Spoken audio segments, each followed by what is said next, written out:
마가복음 11장 20절에서 26절. 그들이 아침에 지나갈 때에 무화과 나무가 뿌리채 마른 것을 보고 베드로가 생각이 나서 여짜오되 랍비여 보소서 저주하신 무화과 나무가 말랐나이다. 예수께서 그들에게 대답하여 이르시되 하나님을 믿으라. 내가 진실로 너에게 이르노니 누구든지 이 산더러 들려 바다에 던져지라 하며 그 말하는 것이 이루어질 줄 믿고 마음에 의심하지 아니하면 그대로 되리라. 그러므로 내가 너희에게 말하노니 무엇이든지 기도하고 구하는 것은 받은 줄로 믿으라. 그리하면 너희에게 그대로 되리라. 서서 기도할 때에 아무에게나 혐의가 있거든 용서하라. 그리하여야 하늘에 계신 너희 아버지께서도 너희 허물을 사하여 주시리라 하시니라. 없음. 오늘 주제 말씀은 산에게 말하라 라는 말씀입니다. 즉 여기에서 산은 뭡니까? 여러분들 우리 인생이 살아가면서 수없이 많은 앞에 놓여있는 산. 이 산은 지금 이제 저기 지금 우리 눈에 보여지는 산수를 만들어내는 산보다도 우리 앞에 놓여있는 장벽을 말하기도 합니다. 그래서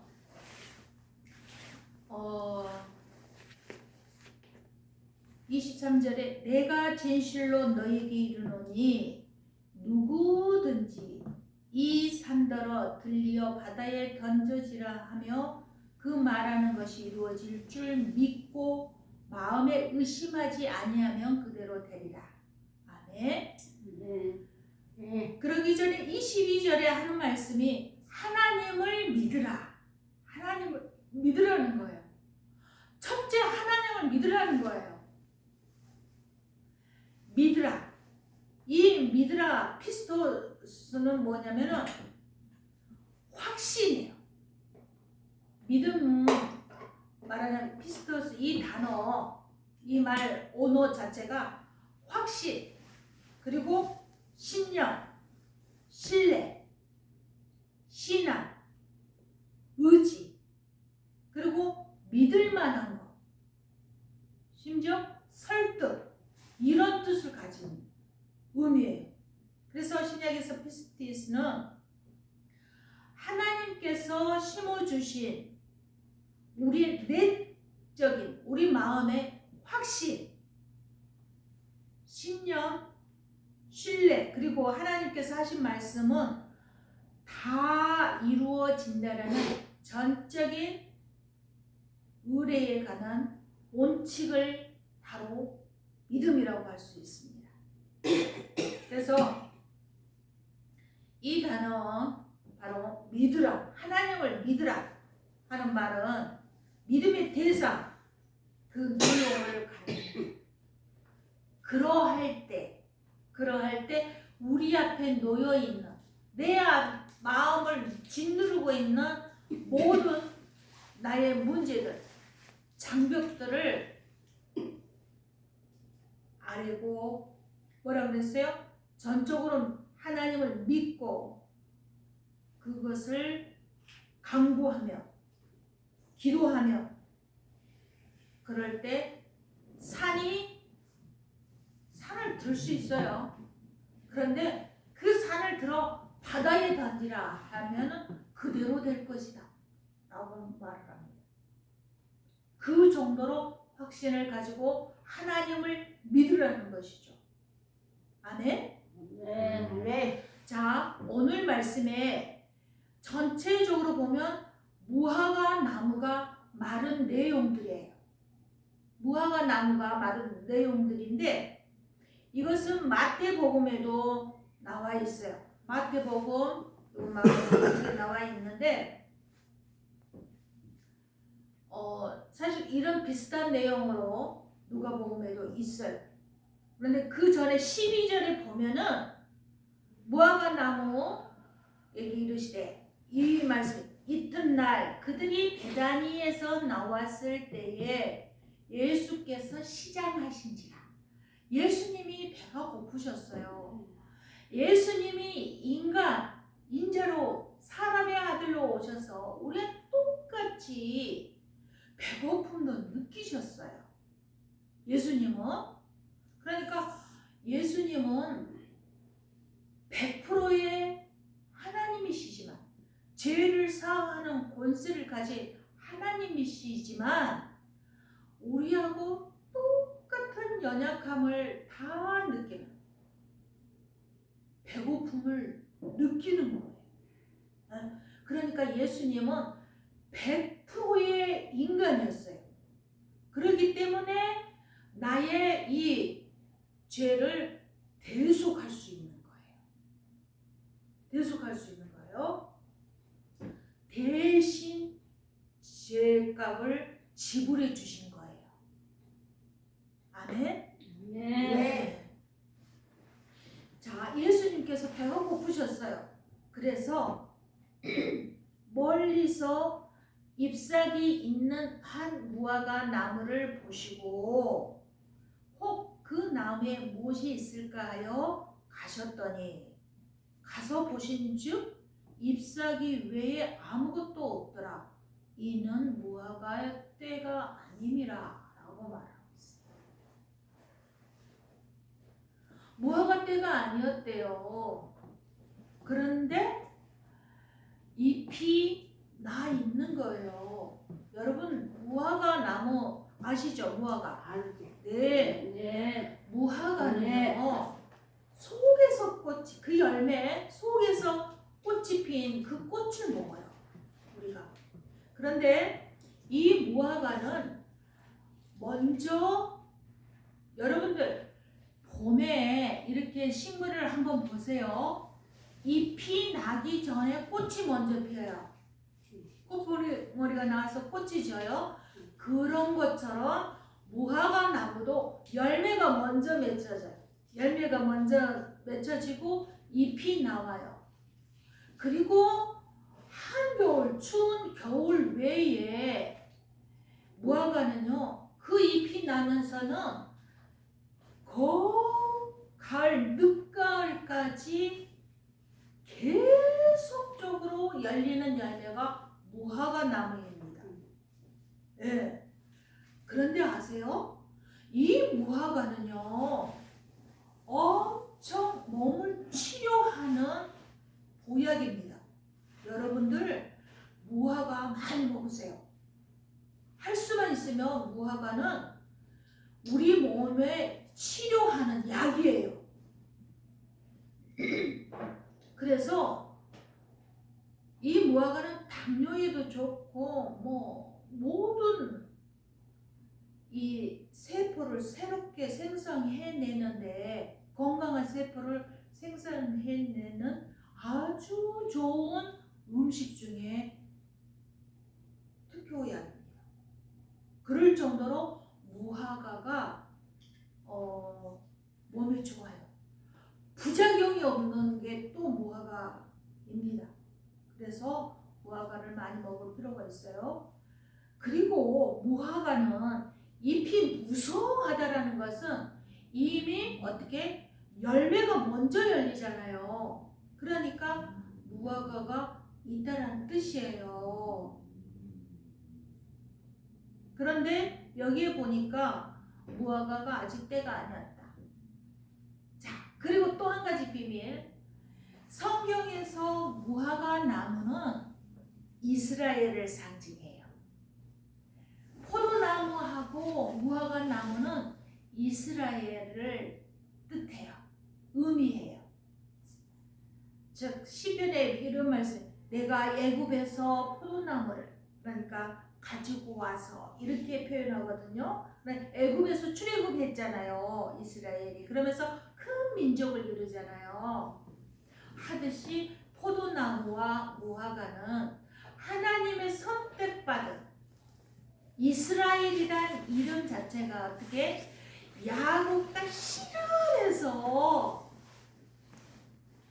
얻은 이름이잖아요. 즉 뭐냐면은 천사하고 야곱하고 막 야곱이 씨름해서 이 한복뼈를 치니까 너무너무 아파요. 그럼에도 불구하고 저에게 축복해 주지 않으면 보내지 않겠습니다라고 끝까지 붙잡는 거예요. 밤새 동안 이 씨름했었던 야곱이 그럴 때 이 천사가 말을 하는 거예요. 너 이름이 뭐냐? 그러니까 야곱입니다. 그래? 그러면은 이제는 야곱이라고 하지 말고 이스라엘이라 하라. 새 이름을 주시는 거예요. 그런데 이스라엘이라는 뜻이 무엇이냐? 하나님과 싸워서 이겼다라는 뜻이에요. 그래, 여러분은 바로 저와 여러분은 다 영적 이스라엘인이 된 거잖아요. 하나님과 싸워서 이겼다고 말해요. 하나님이 힘이 없어서 져 주겠어요? 져 주는 거예요. 아시겠어요? 져 주는 거예요. 부모는 자식에게 져 줘요. 자식에게는 부모 없다 하지만 사실은 져 주는 거예요. 우리 아버지 하나님이 우리한테 져 주는 거예요. 그러면서 사랑하는 거예요. 이 사랑할 수밖에 없는 자식아 하면서 아주 그 자체로 얼마나 예뻐하고 존귀하게 여긴지 몰라요. 아주 귀하게 여기는 거예요. 이게 바로 이스라엘이에요. 아멘? 여러분과 저는 그래서 이스라엘이 된 거예요. 이스라엘. 응? 이스라엘. 그래서 야곱에 이제 의해서 이스라엘, 야곱이 변하여, 야곱은 사실은 싸워서 그 형 예서한테 속이고 빼앗잖아요. 이런 의미예요. 아주 안 좋은 의미예요. 야곱이라는 뜻은. 하지만 이제 하나님이 새로 개명시켜 주는 거죠. 이제는 이스라엘이라. 그래서 이스라엘은 이제 큰 한 이제 국가가 되어지는 것이죠. 물론 하나님은 이스라엘을 온 세상을 구원하시기 위하여 제사장 나라로 세울 목적이었어요. 제사장 나라로 세워서 이 복음을 다 전하는 하나님의 바로 선택받은 민족이 백성이 이스라엘이에요. 그런데 이 이스라엘을 상징하는 것이 뭐라고요? 포도나무, 무화과나무예요. 그런데 잎이 무성했어요. 그래서 이제 시장에 있었던 예수님은, 그러니까 우리가 성경을 볼 때 그 두 가지 의미로 오늘은 좀 보세요.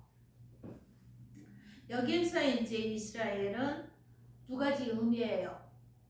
말랐다는 것은 이스라엘이 불순종함으로 버리고 이방을 불러서 돌감나무에 접붙이는 그런 일이 있잖아요.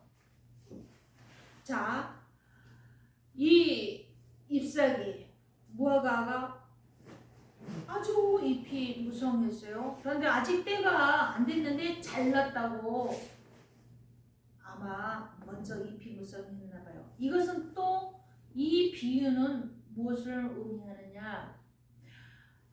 교회 안에도 마찬가지예요. 아주 그냥 굉장히 자기 의에 아주 그냥 열심히 하는 사람들이 있어요. 그런데 열매가 없는 사람이 있어요. 즉 뭐냐? 행함과 실천을 하지 않는, 교회에서는 아주 열심히 하는 척 하면서 세상에 나가서는 완전히 저 사람이 믿는 사람인가 할 정도로 행동하는 사람이 상당히 많아요. 그래서 한국에서 기독교가 욕을 먹는 거예요. 한국 사람이 아마 그 인원만 교회에서 그 행하는 대로 하나님의 자녀로서의 그런 모습이 세상에서도 이어진다면 한국 사회가 욕먹을 게 없어요. 그런데 지나치게 아주 자기 신념에 쌓여서 옳고 그름을 분별하는 것보다도 자기가 믿는, 자기가 들은 거에 대한 정보에 대한 또 자기 신념에 있는 사람들이 상당히 많습니다. 심지어 목사님들 중에도 이런 말씀을 해요. 참 이제 정치 얘기는 안 하는 게 덕이 되긴 하는데 이런 얘기를 하는 사람들이 있습니다. 문재인은 간첩이다. 이렇게 생각하는 목사들도 있어요. 그래서 제가 아는 사람인데, 그래서 간첩이 공산당과 기독교가 공존할 수 없다. 그래서 정권을 바꿔야 된다. 이런 아주 신념에 확고하게 서 있는 목사님들이 의외로 많습니다. 굉장히 안타까운 것이죠. 아니, 제가 가만히 생각을 해봤어요. 문재인 대통령이 간첩이다? 이런 사고를 가지고 있으니까 얼마나 불안하고, 그러니까 나라가 망했다 이런 소리를 하게 되잖아요. 사실은 제가 냉정하게 깊이 생각을 해봤어요. 사람들에 의해서, 다수에 의해서 대통령으로 선출이 됐어요.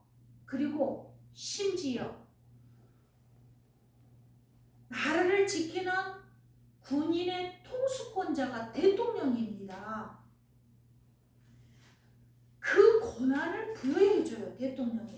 그러면 간첩인 그 사람이었다면 군인이 유지할까요? 그리고 모든 정보를 다 북한에 넘겼겠죠. 이미 우리나라가 지켜줄 수 있을까요? 아니죠. 엄청난 착각이요, 엄청난 모순된 이론입니다. 우리는 대통령이 누가 되었든지 간에 그 사람이 다수에 의해서 선출되어진 그 사람을 인정해 줘야 돼요.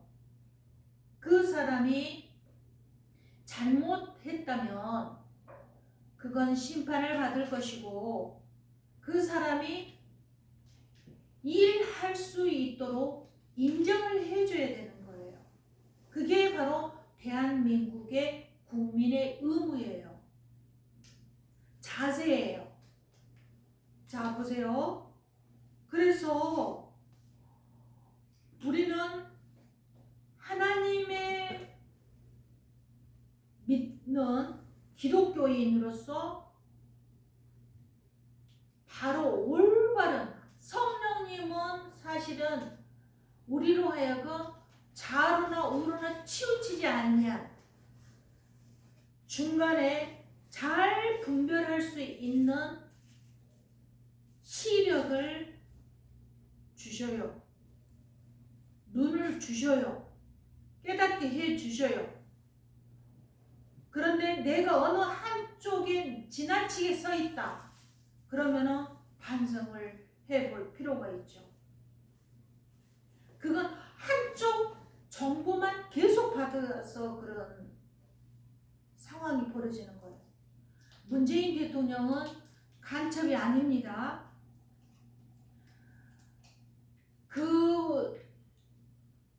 우리나라가 굉장히 안타까운 게 지금 너무 팽팽하게 둘로 나눠져 있어요.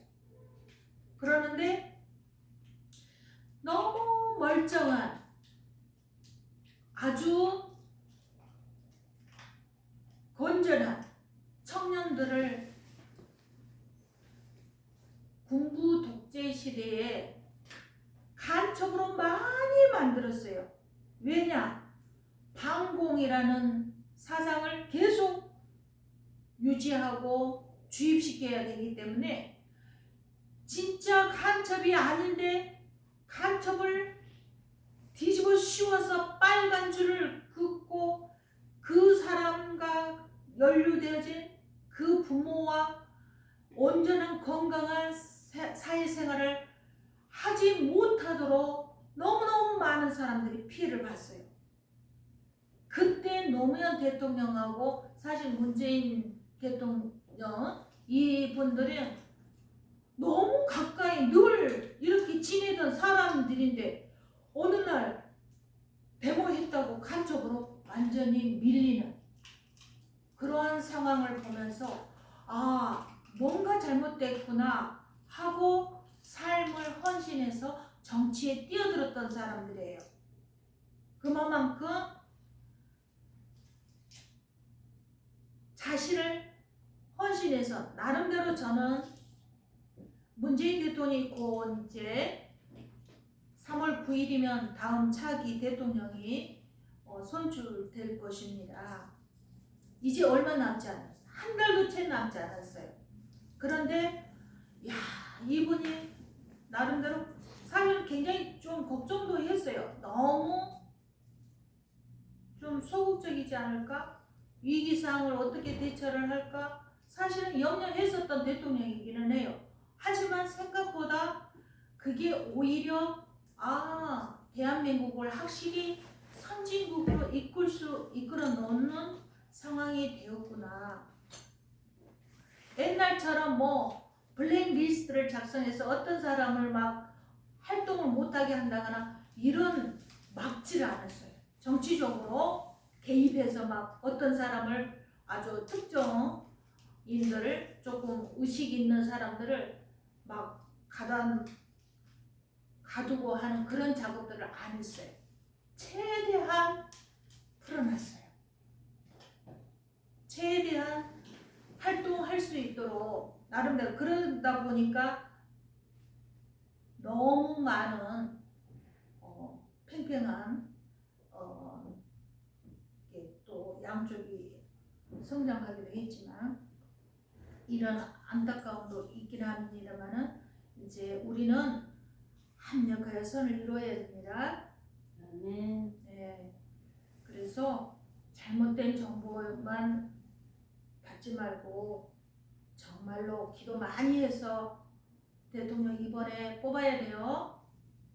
우리나라 위기 상황도 모든 것들을 잘 지금 세계가 대한민국을 향하여 우리는 너무 K문화, 즉 K팝 엄청 나라가 적잖아요.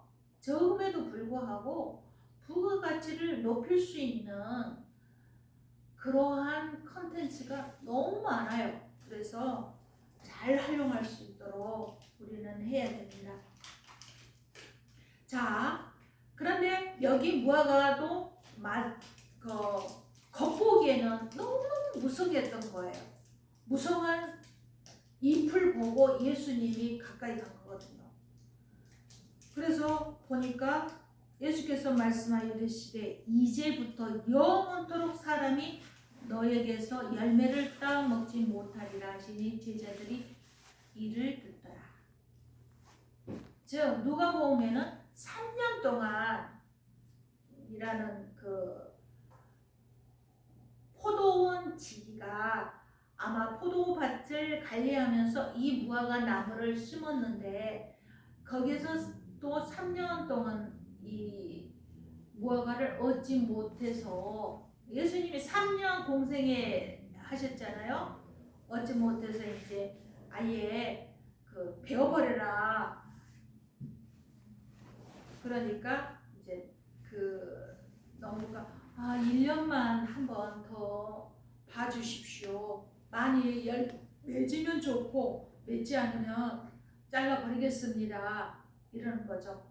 즉 무엇이냐? 잘라버리고 죽고 하는 것은 심판을 말해요. 심판. 반드시 심판이 있습니다. 자, 이 무화과 나무였어요. 그래서 제자들이 들었어요. 그리고 이제 예수님께서 이제 그 성전에 입성을 했는데 성전을 청소를 합니다. 그리고 20절에 다시 한번 그들이 아침에 지나갈 때 무화과 나무가 뿌리째 마른 것을 보고 예수님께서 이제부터는 영원토록 사람에게 이제 더 이상 열매로 너가 왜? 무화과의 의무는 뭐예요? 책임은 뭐예요? 열매가 맺어서 사람들로 하여금 먹게 하는 것이 본분이죠. 그러나 그 본분을 할 수 없도록 예수님께서 말씀하신 거예요. 그럴 때 제자들이 들었어요. 그랬는데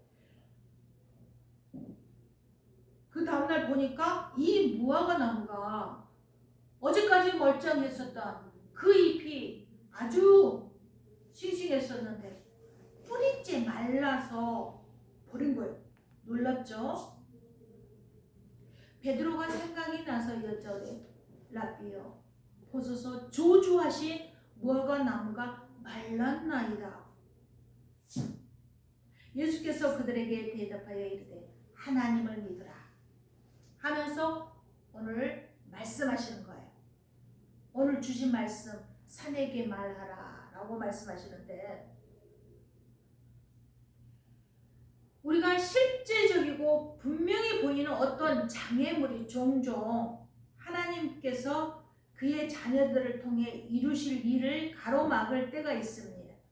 예수님께서는 이 장애물들을 향해서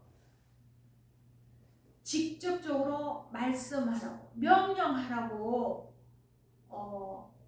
말씀하신 이유가 아니라 어떤 신비한 운동이 아니라 믿음의 행동이에요. 첫째 믿음. 언제 이제 제가 이 본문 말씀에서 이걸 깨달았어요. 그러니까 김 목사님께서 깨달음은 불교에서 많이 깨닫는 것이고 기독교는 믿으라고 말씀하지요 라고 말씀하더라고요. 그렇습니다. 믿음을 가지라는 거예요. 믿음을. 자, 그래서 믿음으로 말씀을 보고 행동하고 깨닫는 그 모든 것들을 우리가 열매를 맺는 거죠. 믿음의 열매를 맺는 거예요.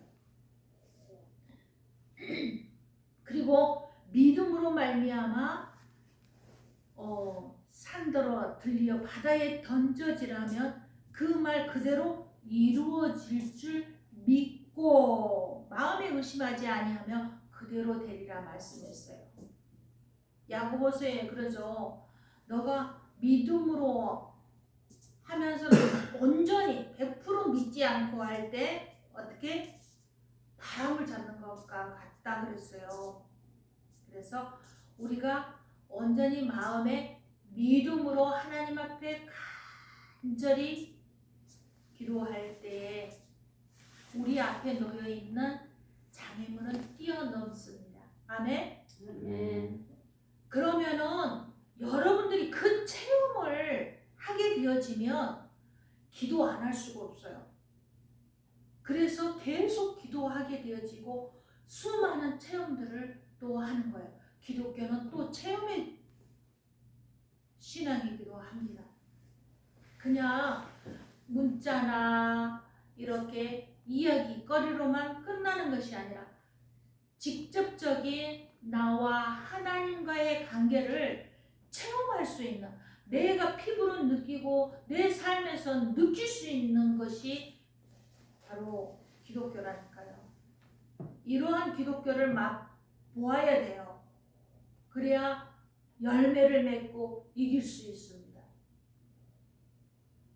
여기에 무성한 이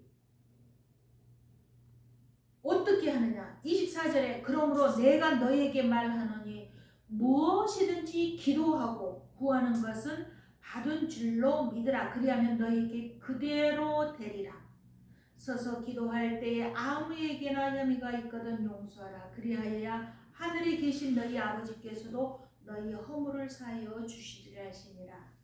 하면서 26절 말씀에 만일 너희가 용서하지 아니하면 하늘에 계신 너희 아버지도 너희 허물을 사하지 아니하시리라 말씀하고 있습니다.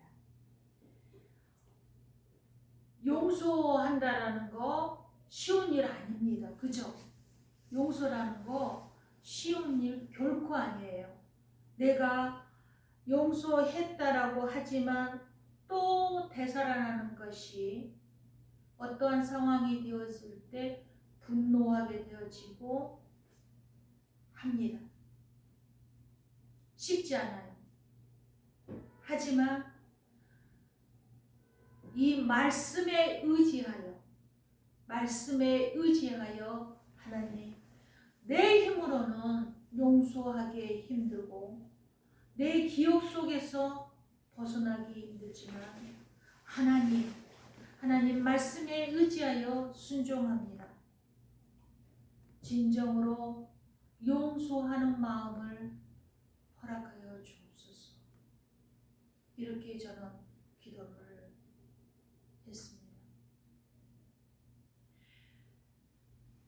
여러분이나 저나 정말 각자 누구든지 정말 용서하기 힘든 일들을 만나죠. 어떤 대상에 정말 나를 힘들게 했던 어떠한 사건들 없는 사람 없을 거예요. 그죠? 그럴 때 용서하래요. 왜? 예수님께서 조건 없이 친히 죗값을 지불하셨기 때문에 나를 살리시려. 이것이 조건 없는 아가파오 사랑입니다. 예수님을 만나면 인생의 문제가 해결이 됩니다. 예수님의 말씀에 믿음으로 기도하고 의지하면 하나님께서 친히 일하십니다. 하나님은 나를 너무나도 사랑하십니다. 하나님께서 나의 존재를 기억하시도록 여러분 열정을 가지고 하나님을 믿읍시다. 그럴 때 우리는 더욱더 예수 마음교회 더욱더 주 안에서 사랑받는 공동체가 되어질 줄 믿습니다. 기도하겠습니다. 사랑하는 주님 감사합니다. 참으로 우리 자신은 너무나도 연약하여 이 본문의 말씀이 우리의 모습은 아닌지요. 열매 없이 입만 무성한 저희의 삶은 아닌지요. 하나님 긍휼히 여겨 주시옵시고 참으로 믿음의 열매를 맺는 저희의 삶이 되도록 도와주시옵소서. 오직 하나님만이 나의 모든 것을 아십니다. 하나님 약한 부분들은 어루만지시고 치유하시고 또한 모든 악한 것은 태워버리시고 아버지 하나님의 보시기에 합당한 자녀로 이스라엘의 하나님의 자녀로 서는 저희들이 되도록 도와주시옵소서. 저희 예수마음 교회 모든 그리고 이 동영상을 통하여서 말씀을 듣는 모든 이들이 오직 열매 맺는 많은 사람들을 치유하는 열매가 되어지는 삶이 믿음이 되어지도록 축복하여 주옵소서. 생명이신 예수 그리스도 이름으로 감사기도 드립니다. 아멘.